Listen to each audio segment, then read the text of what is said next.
Before we get started with Unit 2, I would like to review positive and negative numbers on the number line.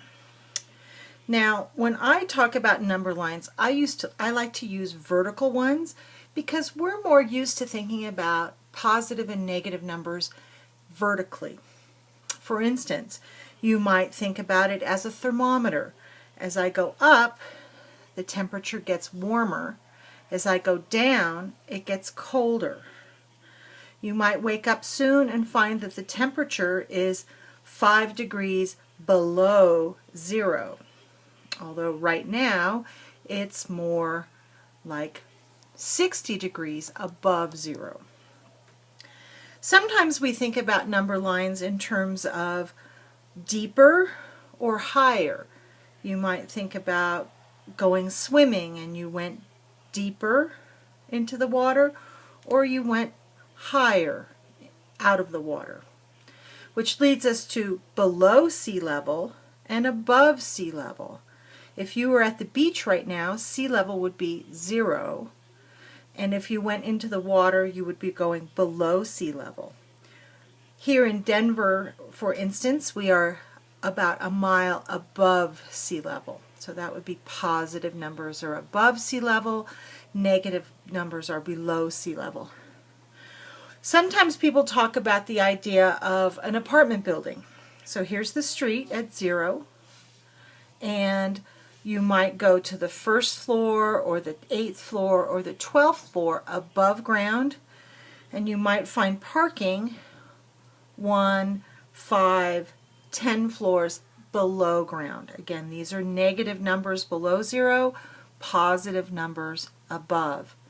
And generally speaking, as you go above 0, the numbers get greater, and you get below 0 and head that way, they're getting smaller. Sometimes too we look at number lines with the horizontal one, and the idea here is that if here is 0, if you're going that way, the numbers are less. If you're going that way, the numbers are more. Again, negative numbers are less than 0, positive numbers are greater than 0. One thing to keep in mind, if I'm here at -2 and this person is at -7, this number is greater than that number. Which brings us to our next thing, greater than and less than. And we can talk about that. We know that 5 is greater than 2, or 20 is greater than 1. We also know that 2 is less than 7, or 200 is less than 5 million. We show these with these arrows, and always remember the big side points to the bigger number. The small side always points to the smaller number. So I would read something like this as 8 is greater than 2. This is pointing at the smaller number. Here it's facing the other way, and I would read this as small is less than big. Again, the arrow is pointing at the smaller number. So here, 2 is less than 8. Remember, the arrow always points to the smaller value. The last thing I want to talk about with this is absolute value, which is pretty important. We talk about absolute value as the number of steps it takes to get back to 0. And steps are always positive. So here, with these almost railroad track lines, that tells me to read this as the absolute value of 5, which is it's 5 steps to 0.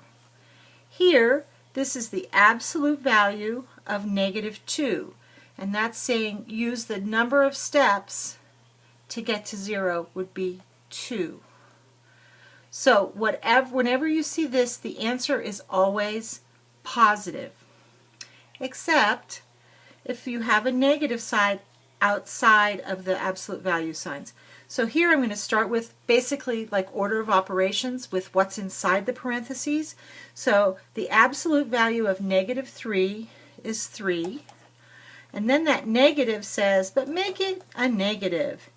Here, the absolute value of 16 is positive 16, but what's outside says, yeah, but make that a negative. So before we finish, let's just look at this number line. Here's negative 3. So if I take the absolute value of negative 3, it's 1, 2, 3 steps to 0. The absolute value of 2 is 1, 2 steps to 0. Same with the absolute value of 5. It's 1, 2, 3, 4, 5 steps to 0. And here, negative 5, the absolute value of negative 5 is 1, 2, 3, 4, 5 steps to 0. One last thing with this, never count your starting spot. Always start with 1 and 2. 5, 1, 2, 3, 4, 5. And that's enough to get you started with the lesson.